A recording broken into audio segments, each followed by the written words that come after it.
सवारीचा घेतला पावला निया वाळवंटी तुझी सावली गळा भेट घेण्या भीमेची निघाली तुझ्या नाम घोषात इंद्रायणी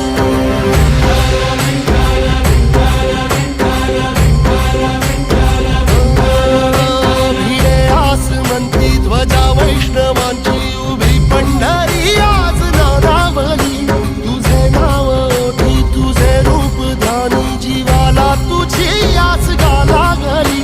जरी बाप साऱ्या जगाचा परी तू